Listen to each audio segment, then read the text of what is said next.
because it gave us f, and we're trying to get to f double prime.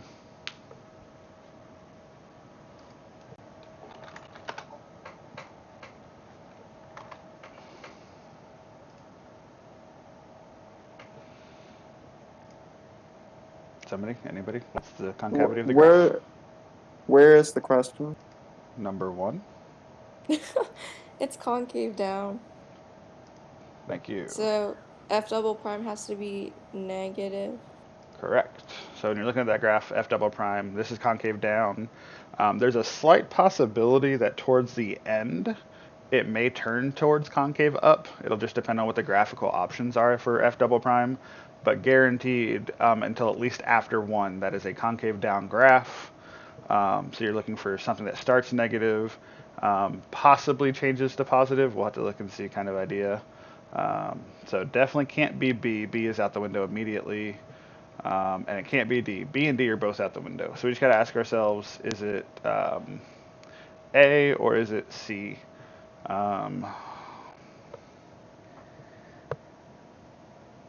I would say personally that it does turn to concave up.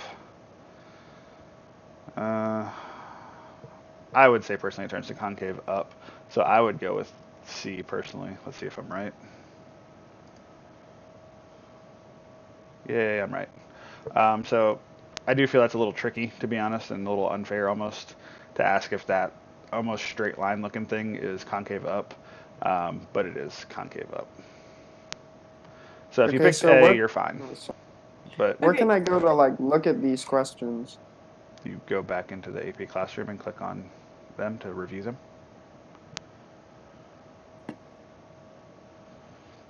I think someone else had a question as they were. Yeah, what's like, okay, can you explain the relationship between like the graph of f and then the graph of f prime, the graph of f prime, double prime, and like how the slope is what on this one in comparison to this one and whatever? Okay, so what does f double prime tell us? Because we're dealing with double prime. We'll get to prime in a minute, obviously, but what does f double prime tell us? The concavity. Yeah, so you're just looking at concavity of this graph. But how does that relate back to like f, like the graph of f? Like how can I look at the graph of f and know what the concavity is of? What's a concave down look like? No, we're not talking about the f double prime is concave up or down. We're saying that since f is concave down, that tells me the second derivative should be what? Well, I don't know. How do you know if the graph is concave down using the second derivative, Deborah? If it's negative or positive. Concave down. Oh, concave down, the number is negative when you plug it in. Second derivative is negative. This graph is concave down till minimum slightly after 1. Like we can say for sure it is concave down until at minimum slightly after 1. So when I look at these graphs that are my choices for f double prime, which ones are negative starting at 0 until at least after 1? And the only ones that those are true for is A or C at this point, because both B and D start positive. A graph is negative if it's below the x-axis. A graph is positive if it's above the x-axis. So we're looking for where the second derivative is negative, aka below the x-axis. Okay. So that only happens on A or C.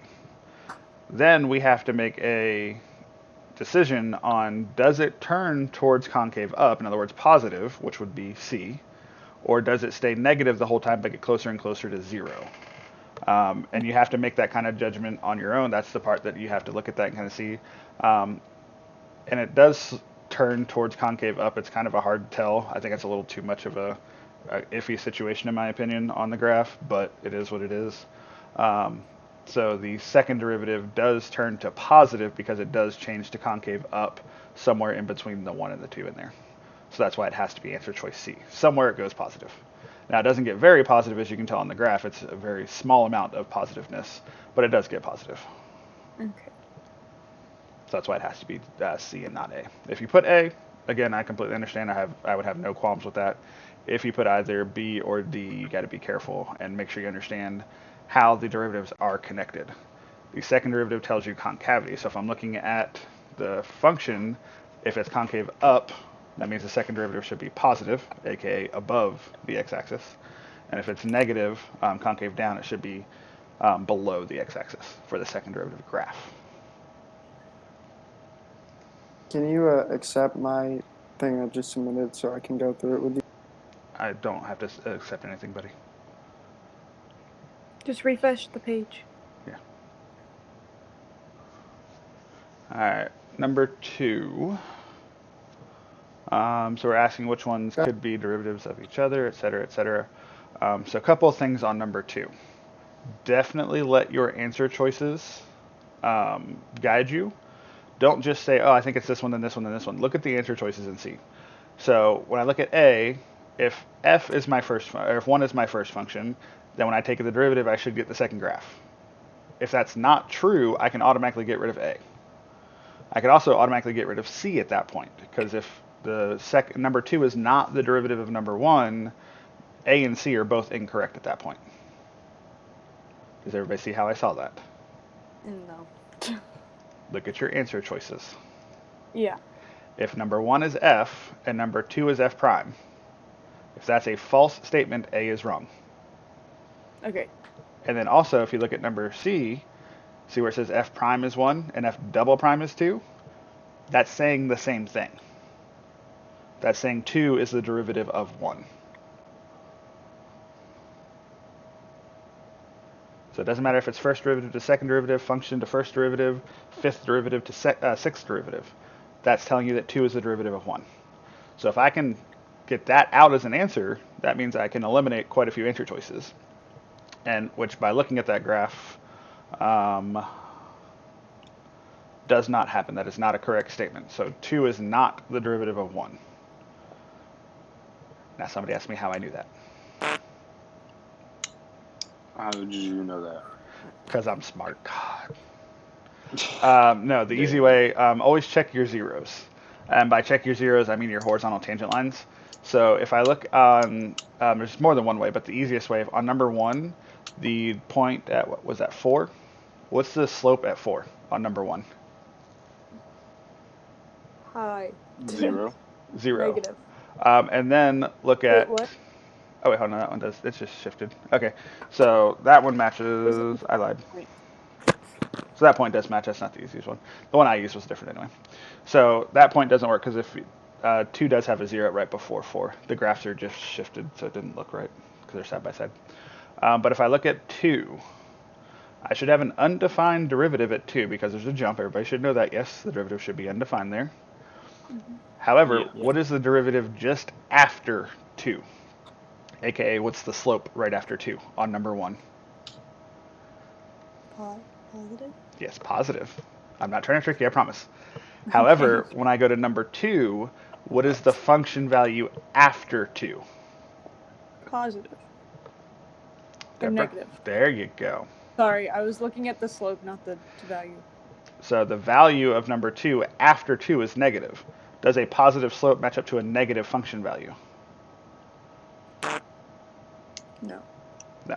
So 2 is most definitely not the derivative of 1. Does everybody see how I did that? Yes. Okay, other ways to do that, because there's more than one way, so you don't have to look at those hard points. What is the slope of number 1 at the beginning? Positive. Positive. And what is the value of the graph of number 2? Negative. Do those two things match up? Nope. No. So see how all these things aren't matching up, so that means that they can't go together. So 1, Yeah, that's what I did. 2 is not the derivative of 1, so that automatically eliminates both A and C. So then you make a judgment call. Do you want to do number 2 to number 3 or number 3 to number 2? Because then you're saying either the answer is B or the answer is D. It has to be. So you can say, okay, well, let me just pretend it's B, because, well, B is wrong. But if I look at B, let's see. Yeah, 2 to 3 definitely doesn't work. So if you look at the slopes of 2, so looking at graph 2, the slope, I would say it kind of starts at 0-ish. Even if it's not 0, it could be slightly negative or slightly positive. You can't say for 100%. But what is the slope everywhere from like right after the beginning until 2? Positive. positive. And what do we know about the graph of 3? 3 is very much negative for a majority of that portion.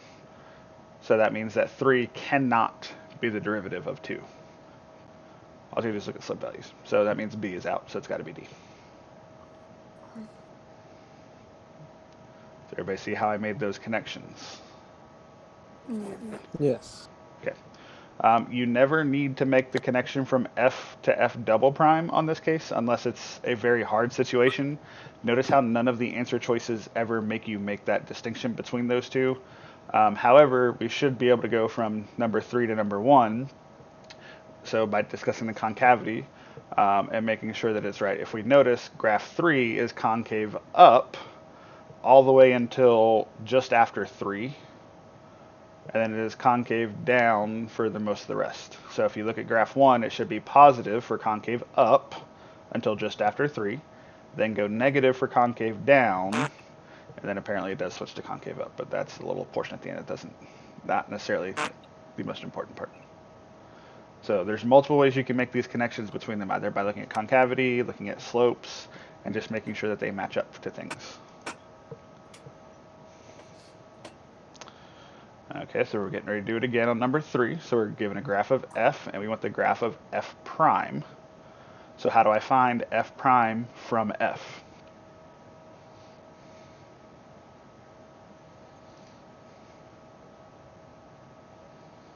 You look where it's positive, like, and where it's increasing in. Ooh, Jackson just made a bad decision. Somebody explain to him what that bad decision was. It. You- So in case you didn't hear that, Jackson used the word it. We never use the word it. It is not a word that we are allowed to use in describing anything, buddy. So what did you mean instead of it? I meant what we were talking about in context, which is the graph of f. So, but you can never say it, no matter what, because then at that point it becomes ambiguous. So, Unless you don't know their gender. nope, still say he, she.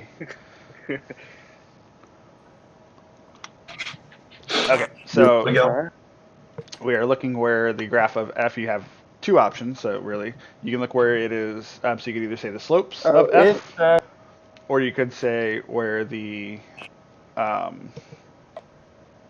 increasing, decreasing, brain fart. So either where f slopes are positive or negative, or where it's increasing, decreasing. I do something slightly different though, because I don't look for necessarily increasing, decreasing at first. I look for zeros. Yes. So horizontal tangent lines. You're very excited there, Will? So I look for horizontal tangent lines. So I notice this graph has 3 horizontal tangent lines, one just after 0, one sort of in the middle, and one towards the end of B. So that means I have 3 points where my derivative has to be equal to 0. So I look through all of my functions and I find ones where I have 3 of those. They were very mean, and apparently only D does not have 3 zeros. So D is the only one I can throw out from that. Okay, not the end of the world, but still helps me. So then if I look at A, B, and C, I notice that one of them is negative at the beginning and 2 of them are positive at the beginning. So that's going to help me to throw out. So does my graph F, start out with having a positive slope or negative slope at A? Positive. Positive slope. So that lets me throw out answer choice A at that point because it's not negative. So either has to be B or C at that point. Let's see what's going to be the easiest way to do this one, because they're relatively very similar graphs, to be honest. Yeah. I feel like I got gypped on this one. So at this point, you got to kind of look at the values, because if you notice, one starts out very positive and goes to 0. One starts out sort of positive, goes really high, then comes back down. So you kind of got to do a little more of the shape of it, which is kind of unfortunate. If I look at the slopes of A, I would say it starts out at a low value, goes very high, and then starts going back to 0. So it's going to go low, high, 0. And unfortunately, C does not do that. So that's why it's B. So this is a case where the choice between B and C is, if you got down to B and C, you did a good job. Like, you're on the track there. you have to look at those values. Remember, my suggestion is use your pencil, use your hand. I don't care what you use as a value of the derivative, and just kind of trace the graph. Does it start out low? Does it start out high? Does it go low? Does it go high? Does it go to 0? What does the slope do? So if you just kind of use your hand and trace this one, you should realize you start out at a rough value of, I don't know, like 1 or 2 or something. It goes very steep and then goes back down to 0. So that should kind of give you an idea of what your graph of f prime should do. So that's why the answer choice is B. That makes sense to everybody, hopefully. I wish you could see the graph that you're looking at, like in the answer choice and the graph of the original, because you can never see both at the same time. It is very much a pain in the butt. I'm not going to lie. So, like, it's quite hard. I mean, I have a relatively large monitor, and even I can't get it to zoom to where it'll do it. So it does suck. I understand. I can't help that though. Definitely do not want to be taking. That's why, like I said, when you go to take your AP test, you will not be taking it on a phone. That would be a very terrible decision, and I will yell at you to no end if I find out you do. All right, number 4. This one shouldn't have been too hard. Say what the maximum acceleration. They give you the acceleration function. They want the max value. How do you find the maximum value of a function? Get in. I don't remember. Plug in critical values and endpoints. Very good. Thank you, Jackson. Critical values and endpoints. So this is a absolute extrema question from 0 to 6. So they gave you a closed interval. So you test both critical points and end points as well. So, and when you take the derivative, set it equal to 0, you should get values as you're checking your work of 1 and 4. So at that point, to find a maximum, you plug in 0, 1, 4, and 6. And you find out that the answer is D. Before we even get started on the question, though, what answer choice is not correct? Yeah, I think. E equals 28. No, C. B. B. Yeah, B most definitely cannot be correct. What they did there, if you notice, is they switched the answer and the value for T from B and D to see if people were, I don't know, dumb, not paying attention, not realizing what they were doing, et cetera, et cetera. So, Well, they knew I was here. oh Jesus, well, did you put B? I don't know. I didn't look. I'm Oh, just God. dumb. I was just telling you that there was a dumb guy there. And here I am. There's a saying, it's better to keep your mouth shut and let people think you're dumb than open your mouth and remove all doubt. It's more fun this way. Why do you sound like you're Oh, talking out of the God. microwave? How am I supposed to know? Why do you think that's... How do you know that's what people talking out of a microwave sound like, Miguel? Hey, Miguel, do you microwave people for fun? That's my business. Okay, moving on to 5. This one is a sort of pain in the butt, I'm not going to lie. So they give you a cost function, but what are they trying to find a minimum of? I don't know. Cost The cost per unit. Cost per unit. So you need a cost per unit function. So you actually have to divide this by x. So a cost function, C of x, equals that, but a cost per unit function will be C of x divided by x. So we do... it is. It's a nice little nasty trick. So if we want cost per unit, that will be our C of x over x, because the unit is x. So you have to get that function going, which is a pain in the butt. So you get, what is it, 5x squared. What's the second number? Plus what? Plus 320. Plus 320. So your function, which you can call it whatever you want. I'm just going to call it y. Is that, so your y, so you're basically doing this with the function that I have on the board, if you're looking at Twitch. You're doing this with the function that I have. Oh, Jesus. Okay, somebody has my volume turned up really loud. I have a sinking suspicion it's Will. Incorrect. So yeah, Maybe you're retarded, but I'm not that retarded. know how to work Twitch. So you would use the function there and do the derivative, find your critical values and plug them in. I don't think that finding the derivative part should be relatively easy for all of you. I know you can take derivatives, but getting to that function is definitely a tricky point. You have to be very careful. You should have gotten the hint that something was wrong when you tried to take the derivative of c of x, which is what most of you probably did. When you take the derivative of c of x, you don't get any critical points. So something's wrong there.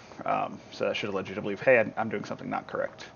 So it is a nice little tricky question there, where you got to be careful and always ask yourself, what are they trying to maximize or minimize if they ask for that question? And you have to use the function for that. So it is a pain in the butt, I'm not going to lie. But you just take your derivative, set it equal to 0. You apparently get the points are 8 and negative 8. You have to do some math by hand because it is non-calculator. Okay, number 6. I got this one right and I guessed. Oh, this one's easier than the BC I one. got this one wrong and I guessed. In the BC version, they have them running on land and then swimming diagonally instead of straight out. What? They had like a person like swimming on or like running on land at a certain rate and then like swimming out to the island at a certain rate. This one's much easier. It's a strange combination. Nobody's moving. It's just a power line. Yeah, no, that's what I'm saying. This one's easier. So they're just doing electrical station for blah blah blah blah blah blah. Yeah, so basically in this case, if it's like the BC one, it's sort of similar to the BC one. So if you figure out your cost function, you have 2 choices to pick from at that point. So here, 4 miles due south, it costs 5,000 per mile on land, and 10,000 to install an electrical underwater.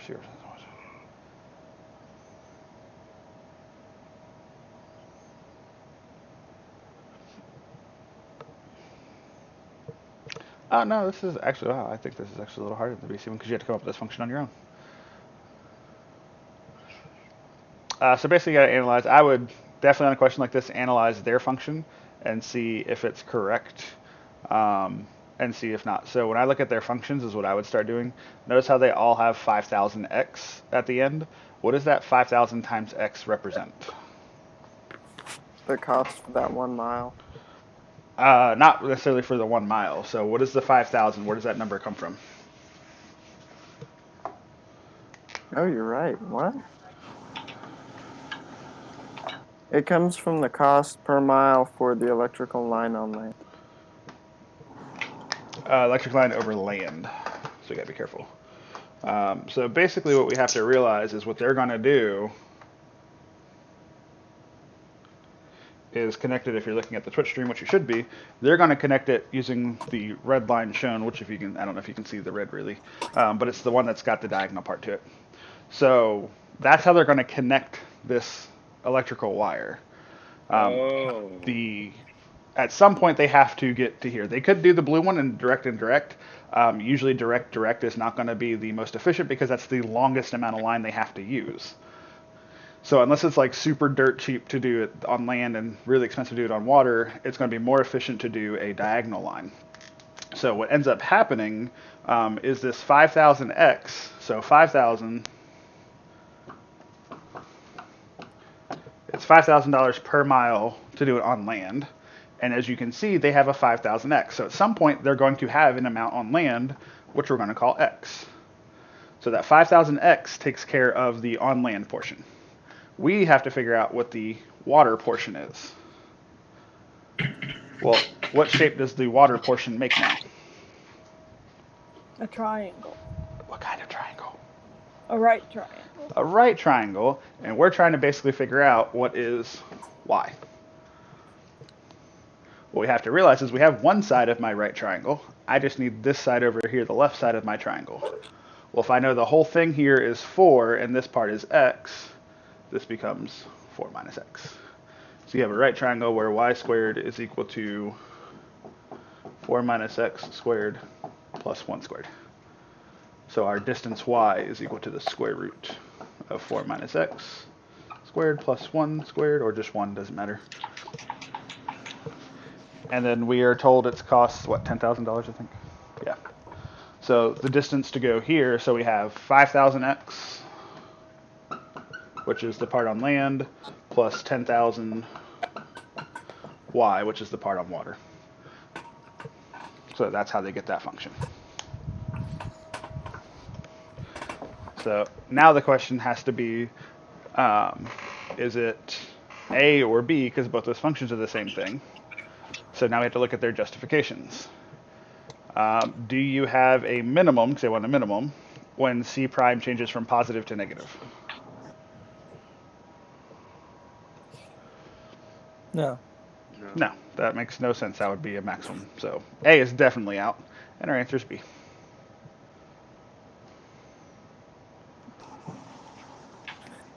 That hopefully makes sense to people's. Yeah. Yes. It makes sense. I just like couldn't do it by myself. That's why I'm helping you. And you don't have to do it by yourself. Look at their formulas and see, ask yourself, where does that come from?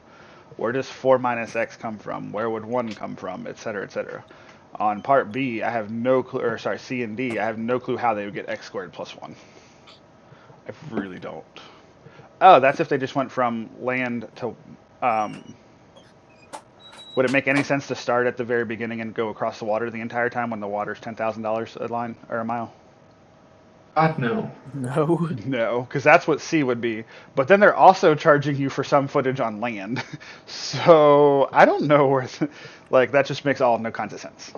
So part C and D is like a super expensive way of doing things that is terrible. So yeah, definitely don't do C or D. Don't start and go across water the entire time. Bad idea. Be stupid. But yeah, honestly, use their answer choices to help you in guiding and writing that kind of equation. The whole point here, and I'm not going to lie, for the most part, this is not a calculus question. I understand this. But you need to, like, the only part that's calculus is the justification part.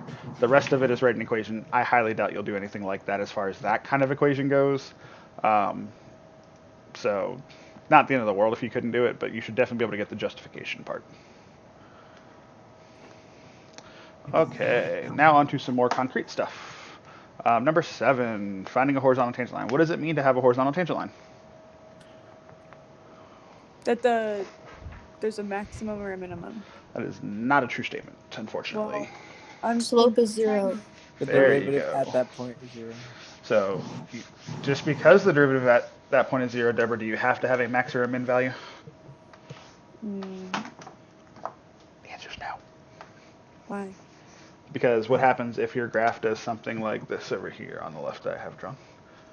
So your derivative goes to 0, but it keeps going up the entire time. Now, in order to have a max or a min, what do we know about the first derivative? Oh, okay. I didn't answer the question. In order to have a max or a min, what do we know about the first derivative? Hey, Yeah, I guys, was go looking from at the Change graph. the sign. It finally appeared. Oh, okay.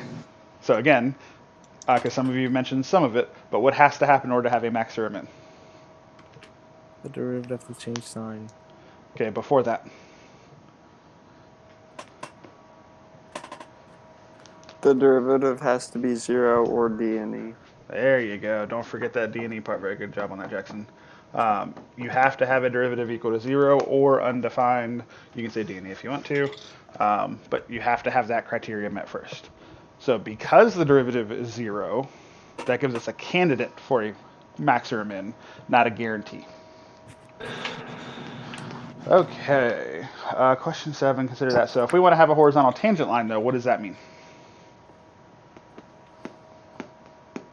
What does it mean to have a horizontal tangent line? The slope is 0. Okay, so the slope, careful. There you go. Slope at that point, or much better, we could say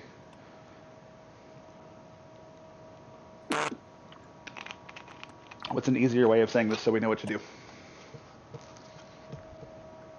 Take the derivative. Derivative. So Instead of 0. there you go. The derivative has to be equal to 0. So at this point, we need to take a derivative. So I need y prime, basically. So in order for us to have a horizontal tangent line, we need y prime to be equal to 0, which is the derivative, dy dx. So when I take the derivative, what's the derivative on the left-hand side? Derivative of x squared is? X. What is the derivative of e to the x minus y? I'm pretty sure. Never mind. Please don't make me call on random people. Would you like me to answer? I would, not saying no, I don't want you to answer. I would like people who aren't talking to at least give some sort of input. But Wait, yes. what's the question? 7. Okay, every time I get this, I get someone to say, "What's the question?" anymore in any class, I'm taking 5 points off everybody's grade. Everybody. Everybody. Miguel, you're never allowed Then to you're speak getting a lot again. of blank statements. Oh Jesus. Miguel heard Somebody daughters and got hungry, scared. guys. Okay, so again, the question is, Very- what is the derivative of e to the x minus y? Oh. I didn't even touch that. I just did another step. What do you mean you didn't touch it? Wait, in terms of x? I just want the derivative. And Bridget, what were you saying? I kind of heard you saying something for a derivative. At least I think it was Bridget. Oh, was it Kenna? You were muffled over by other people. I'm sorry. Kenna, go ahead. Isn't it e to the x, e x to the y minus, I mean, not mine. That, and then times negative y prime? So you gotta be careful. It's Kind of like it. 1 minus y prime. So Oh, the x, yeah. derivative of e to the u is e to the u times du. So we do leave it alone, so e to the x minus y. The derivative of the inside is x minus y. So derivative of that is 1 minus y prime. We are trying to solve for y prime. There's a couple options you could do. Some of you may distribute. Doesn't matter. I'm not going to distribute. I'm going to just divide by e to the x minus y to begin with. So that cancels with that. So then I get 2x over e to the x minus y equals 1 minus y prime. So then switch things around and you get 1 minus 2x over e to the x minus y. So I need this to equal 0. The only way there's a couple of options you have at this point, depending on your algebra skills. This is why I keep harping on algebra skills over and over. If I set that equal to 0, which I'll do over here, if I make some realizations, it becomes a really easy problem. Or if I don't make realizations, I have to try to get common denominators, move things together. The only way for this to be equal to 0, though, we should realize is if 2x is equal to e to the x minus y. So in other words, 1 minus 1. So those two things have to be equal in order for me to have a derivative being equal to 0. Wait, what? Okay, there's a much easier way of doing this.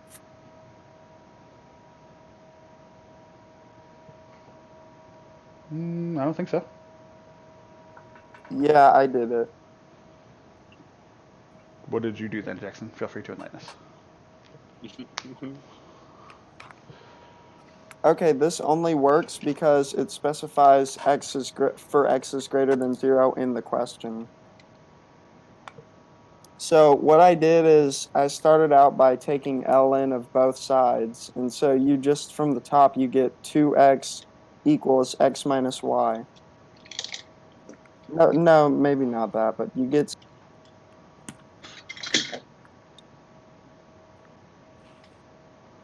Okay, I see what you can take the ln of both sides if you want to, and it's not because x is greater than 0. You can do that if you want to. It doesn't make it any easier. I did this in like 4 lines, bro. And I have like 4 lines right now, and I'm basically done. It's But all the those same are thing. like throw-up lines. These are easy lines. What? What is a throw-up line? Are we talking about lines? I don't know. No, he's talking lines where he has like 3 variables. Well, not 3, but the 3 instances of a variable in the same line. You mean where I did derivatives and I have multiple variables because it's implicit differentiation and you have to be used to it, regardless of if it works or not. You still need to be able to do this method. Sure. So anyway, I did ln of both sides, and then you do the next step. You get x minus 2 ln of x equals y. And then that's an algebra question. Okay. You still have ln's in there, so you're about to have the same thing I have. If you did in 1 or 2 less steps, that's fine, but you need to be able to do this process as well because your method doesn't work on every problem. That's the issue. Shortcuts may work on certain problems, and it's great if you see them, and by all means use them, but it's not going to work on every problem, which is why I showed the methods I do. So at this point, you do need to kind of solve some things there and get x's and y's and stuff. So how would I solve my resulting equation?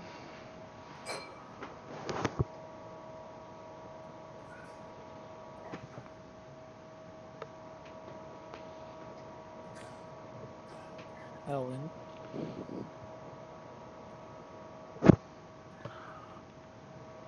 Okay, so I could do ln, that would work.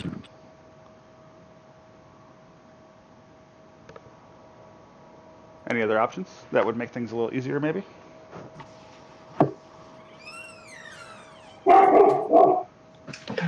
Yes, it.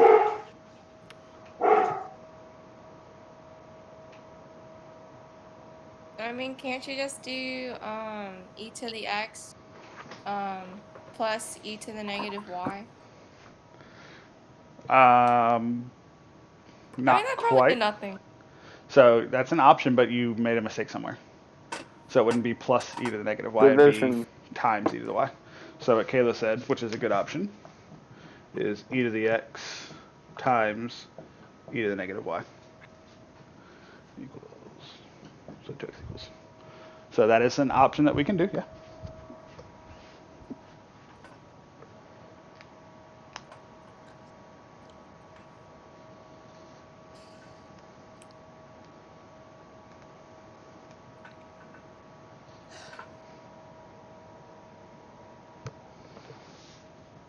Any other options? Why is it? I'm confused. Y is what? How did you go from 1 minus 2x over e to the x minus y equals 0 to 2x equals x minus 1? Because Oh, okay, I see it. I see. 1 minus this equals 0, so what does this have to be? So 1 minus something equals 0. What does that something have to be, Deborah? 1. 1. So how do I make a fraction equal 1? You. What do I know about all fractions that equal 1? There. I don't know. Any fraction has to equal 1. What do you know about that fraction? It's one more than It's 0. not neither. I No. don't know. The only way for a fraction to be equal to 1 is if the top and the bottom are the same thing. 2 over 2, 3 over 3, 4 over 4, x over x, 5x over 5x, etc., etc. The top has to equal the bottom. Yeah, I probably would have just done all of the work and added it to both sides and then divided. Which Um, wouldn't. if you move it over and cross multiply, that's perfectly fine as well.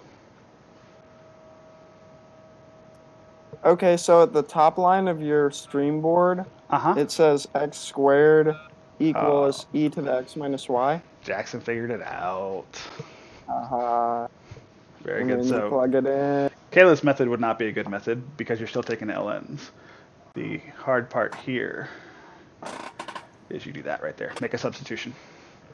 So if e to the x minus y equals 2x, you get x squared equals 2x. Very easy equation to solve at that point. If you try the ln method, which was mentioned earlier, you get a very hard equation to solve, which is not a good idea. So this problem involves a lot of extra work. So the steps up until there to get your derivative, not too bad. This last step of trying to figure out how do I get an answer for this dang equation, because if I try ln's, I get ln of 2x equals x minus y. So y is equal to x minus ln 2x. And how the crap do I get all that together? It's not an easy thing to do. You can do it. It's just not very easy to solve, especially without a calculator option. So very hard to do at that point. However, making that substitution in means this is a very easy problem. So hard part to do, very difficult, and they expect you to do that possibly. So x minus 0, x minus 2, x equals 2. And they do tell you that x has to be greater than 0, so 0 doesn't work. So that takes a very big jump in understanding of paying attention to what you have and what they gave you and making substitutions backwards. Not an easy problem to do as far as at that last step. Once you get your derivative, which is the easy idea there, no big deal, the question is how do I set my derivative equal to 0? And that becomes difficult to do without doing that step that Jackson realized.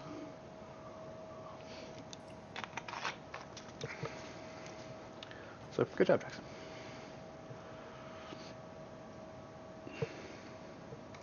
And before anybody goes, ugh, I can't do that on my own, that's why we're doing it together. Yeah, but like, what happens when the AP test comes and I don't know how to do any of this? I can't help you because I've Big showed mood. you and you're practicing it and you have a month left to practice. And at that point, if it comes and you don't know how to do it, then you don't know how to do it. It's not the end of the world. I'll just find you and kill you.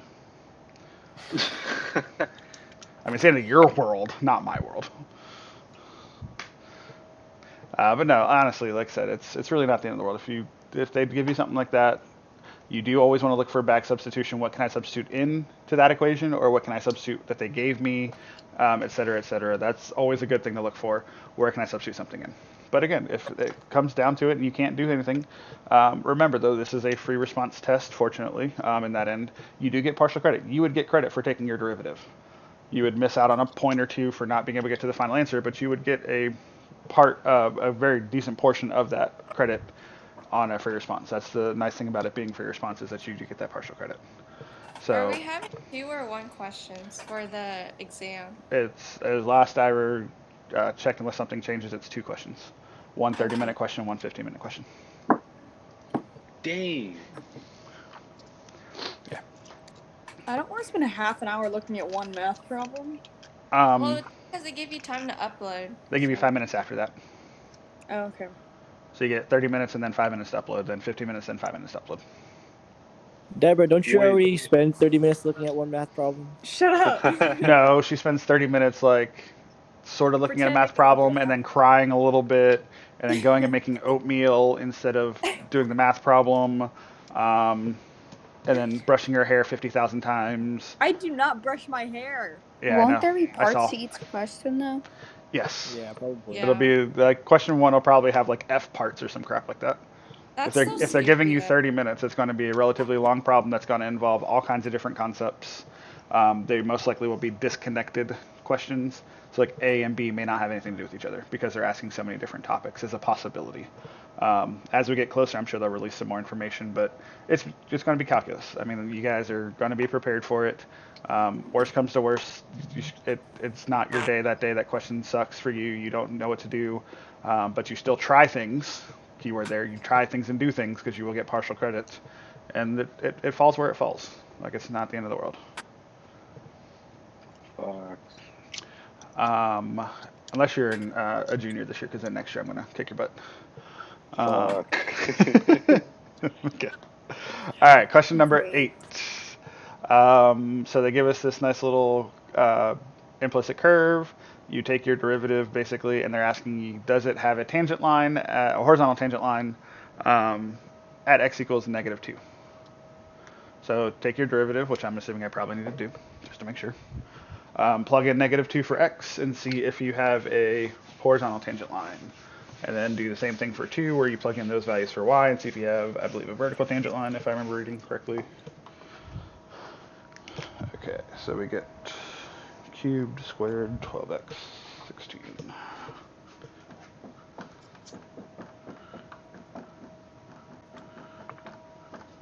Plus 16y. I did that right? Yeah. Plus equals 28. Okay. So take your derivative. Remember, it is implicit differentiation. You do have to take the derivative of y, getting y prime.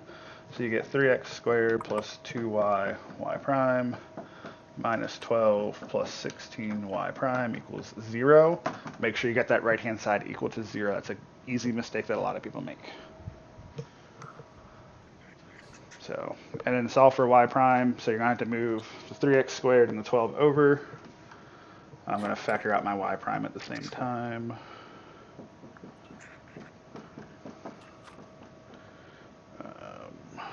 Plus 12. So y prime, you should have gotten -3x squared plus 12.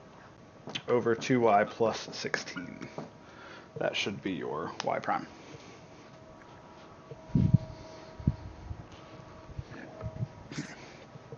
Okay, so now the question is, if x is equal to negative 2, do I have a horizontal tangent line? How do I know if I have a horizontal tangent line?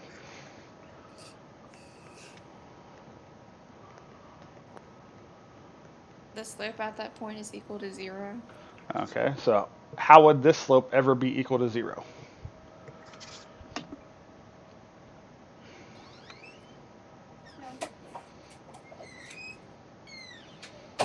Somebody, anybody, how would the slope of this curve be equal to 0?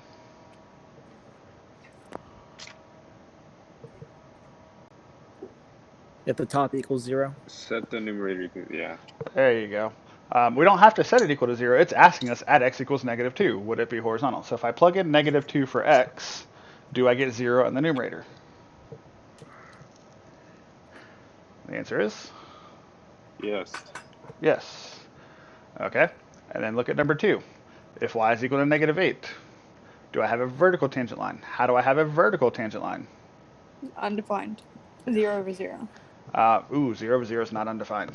What is 0 over 0? Undeterminate form. Determinate. Okay, so which one do I want? Do I want undefined or an indeterminate form? What's the difference?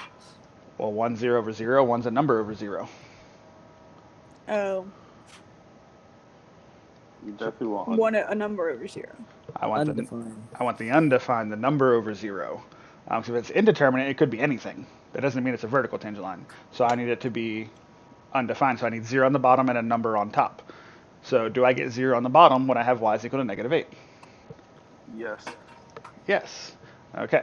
Here's a slight issue with what we've just gone over. And it was good that it was brought up as an indeterminate form. If the bottom's 0, does that guarantee that I have an undefined? No. No, because what happens if the top is also 0? As we just mentioned, I get an indeterminate form. That's one. So just because the bottom 0 is not enough, we have to check to make sure those two things we just talked about, number 1 and number 2, don't happen at the same time. In other words, I have to check, is negative 2, was it negative 2 or positive 2? Negative. Negative. Does the point negative 2 comma 8 happen at the same time? And if that happens, then actually we could also have 2. Negative 8. Do either of these occur on this curve right here? If they do, everything we just talked about in both 1 and number 2 are wrong, because I would get 0 over 0, which It's means negative. Okay, there we go. Sorry, never mind. You're good. Thank you. I appreciate it. So you have to check those two situations by plugging these back into my original curve. And you don't have to do the whole math out. You just got to ask yourself, does it work? Does it not work? So very specifically, when you start plugging things in, you get what? So you get like 8 plus 64 minus blah, blah, blah. Check all that. I don't really want to do this. So plus 24. What's 8 times 16? 80, 48, 132? 122.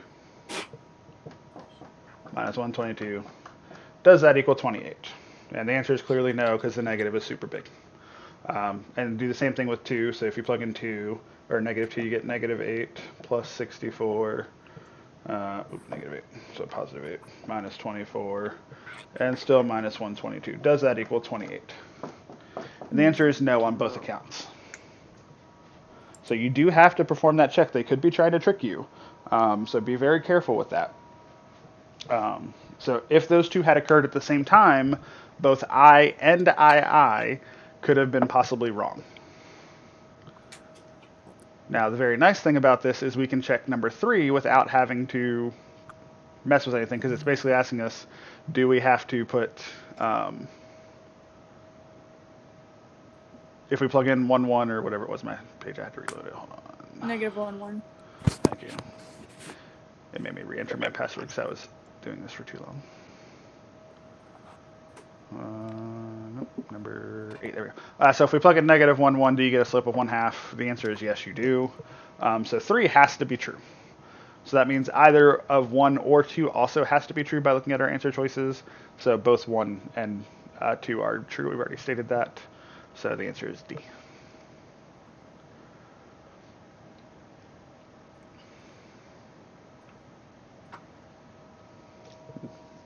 So basically, you're just checking to see all those things. So you have to remember horizontal tangent lines again as you're making notes to yourself.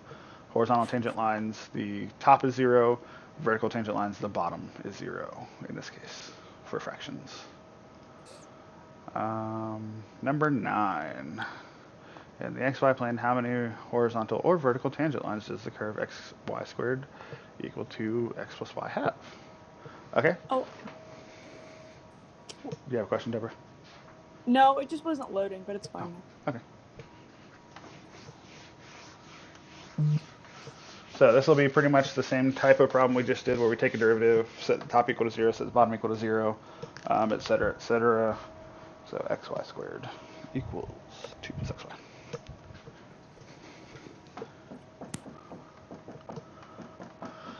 So take your derivative. This is not a pretty derivative. Is there an easier way to do it? No, not really. Okay, so product rule, you get y squared plus 2xy prime equals y plus xy prime. Get your y primes on the same side, factor out just like we've been doing. So I'm going to move everything over to here, so I get 2xy. I won't factor out in the first step. So you get 2xy y prime minus equals y minus y squared. Factor out your y prime. Divide. So y prime 2xy. Okay. So we get that lovely problem, or that lovely derivative. And we're asking ourselves, how many horizontal or vertical tangent lines do we get? Too many. Too many. That's a joke. I have no idea. Oh, huh? Said I have no idea. Oh, okay. Okay, so we have to look at some things. Easiest way to do this is really figure out where the top is equal to 0, where the bottom is equal to 0. But we do have to inspect those. This is where this difficult problem this comes from. So top is very easy to solve. So if I want the top to be equal to 0, so y minus y squared equals 0. That's for horizontal tangent lines. I can factor out a y, I get 1 minus y. So either y is equal to 0 or 1. Everybody can agree with that, hopefully, yes? Yep. Yes. Okay, that should be pretty straightforward. There's issues. This is where I talked to you on last problem about this. Can y equal 0? Well, if we look back at our original equation, what happens if y is equal to 0? Well, what's x times y squared if y is 0? 0. 0. And then I get 2. What's x times y if y is 0? Little. Does 0 equal 2? Nada. No. 0 cannot equal 2. Therefore, that tells me that y equals 0 is not on my graph. That is not a point I can use. So 0 is not an option. At that point, I need to do the same thing and kind of figure out what happens if it's equal to 1. Well, if it's equal to 1, I get x is equal to 2 plus x. If I did that right. Yep. If x is equal to 2 plus x, then x equals 0. Or no, sorry. Hold on. I get, my bad, 0 equals 2. Can 0 equal 2? Again. Nope. No. So that also does not work. So there are no horizontal tangent lines. So that, by doing just that, we have now eliminated both B and D, because there are no horizontal. The last question we have to ask ourselves, how do we tell if there's a vertical tangent line?